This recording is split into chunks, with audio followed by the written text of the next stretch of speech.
welcome to Animom. I have a sign. I'm Lolly and I am going to be talking you parenty folk, like me, through some anime. So for those of you who are new to anime, maybe your kids are interested and you're not quite sure. Sorry, my dog's just decided to start whinging. She's down there. So if you hear her whining, it's not me, it's the dog. She's called Dilly. So, anime basically means animation. You probably already know that. That seems a little bit obvious. So I'm going to be talking you through some popular anime from a parent's point of view. So your kids might be interested in watching anime. Maybe you not so much. I love it. I can't expect all grown-ups to love it. I have no plans on growing up. So the first one I'm going to start with is Toradora. Now I have two children. I have Liliana, who is 10, nearly 11, and I have Eden, who is 8.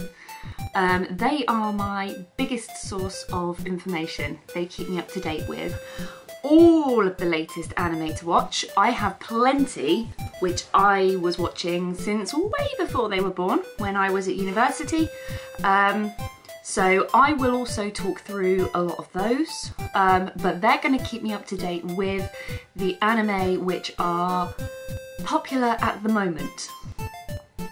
So basically, not all anime, despite the fact that it's a cartoon, is suitable for children. Some anime is definitely more adult orientated, which is why I want to parent tell you about different animes, so that you don't have to watch the whole thing to see whether it's suitable for a child to watch. Because if you're not into anime, then that would be super boring for you. For me, it's the best thing in the world. I get to watch anime and then I get to report back and act like I'm some kind of hotshot journalist. Woo. So the first one I'm going to start with is Toradora, which I know is super popular at the moment. So Toradora is quite a simple anime. It follows the same sort of pattern that you will find a lot of anime follows. It's in its most simplest form, a love story. It features lots and lots of dramatic irony. So loads of things where you'll be kind of screaming at the TV like, oh, can you not just see what's going on? That's quite common in a lot of anime. Frustrating things where you're just like, oh my god, you're so dumb. It's definitely one of those where you're gonna binge watch it. You're gonna be like, I need to watch the next one now. And I mean, it's 25 episodes long, and I watched all 25 in 2 or 3 evenings, I think.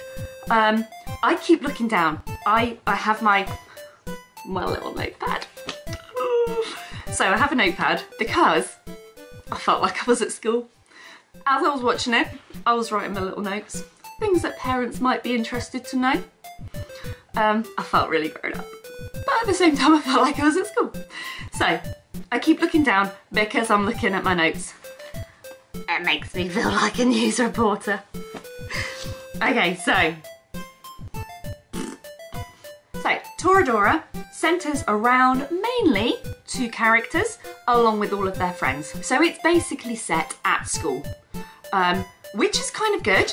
I did write in one of my pros that it's good because it shows school life in quite a positive way. In Japan, school is a really important thing. It's taken much more seriously than kids in England or America or, you know, Western countries tend to take school. So it shows school in a really positive way. You know, pupils all sort of working together, being excited about arranging things and doing schooly type things. So I thought that was quite a positive thing, you know, from a parent's point of view. And it teaches kids as well to be yourself. So a lot of the storylines with Toradora centre around the various characters pretending to be different to what they really are. And each character eventually, along the way, discovers that it's best to be yourself, which I think is a really beneficial thing for all kids to learn. I mean, it's a beneficial thing for everyone to learn, adults, but you know, if you can instill that in kids early on, then that's a really good thing. So some of the downsides to it, it really it depends person to person, parent to parent, what you deem bad language. I know I'm probably considered to be a little bit, I don't know, a bit lenient when it comes to bad language. My girls don't swear, but I don't not swear around them. So Toradora does feature mild swearing. There's things like bastard, piss, crap, sorry, excuse the language. Worse words are not featured, but they're replaced with abbreviations such as BS. So, you know, there's no bad kind of swear words. It's all quite what I would consider mild. There are some body reference, mild sexually implied body reference. So talk of boobs, boob size. This doesn't feature heavily. It's, you know, it's a every now and then kind of thing. Bearing in mind that the characters in Toradora are roughly around the age of 16, 17 years old. So, on that basis, it's kind of relevant to the age that they're portraying.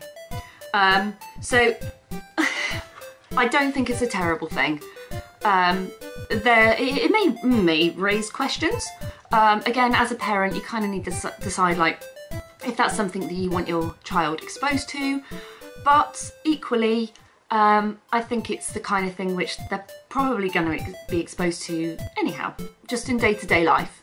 There's talk of, and this is the only one which I felt a little bit like, kind of, I'm not sure I really want my girls, you know, being exposed to that kind of thing. So there is talk of dieting and kind of body shaming.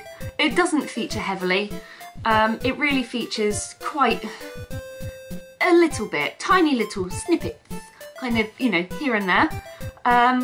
So, you know, things like, so Tiger, the character, one of the main characters, she's really, really small.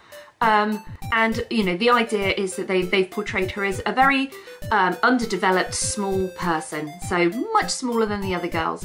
So there's things like, you know, saying that Tiger has no boobs, she's much smaller, she's less womanly, that sort of thing. So it's not terrible, but at the same time, it's the kind of thing which could, you know, it could lead kids to think that that's normal, which isn't a great thing.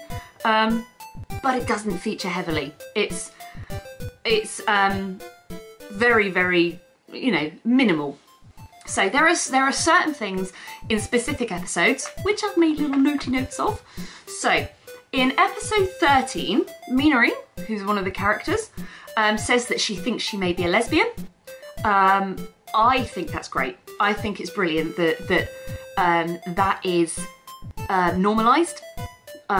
Talk of sexuality is normalised. It's not a bad thing to say you're a lesbian if you are a lesbian.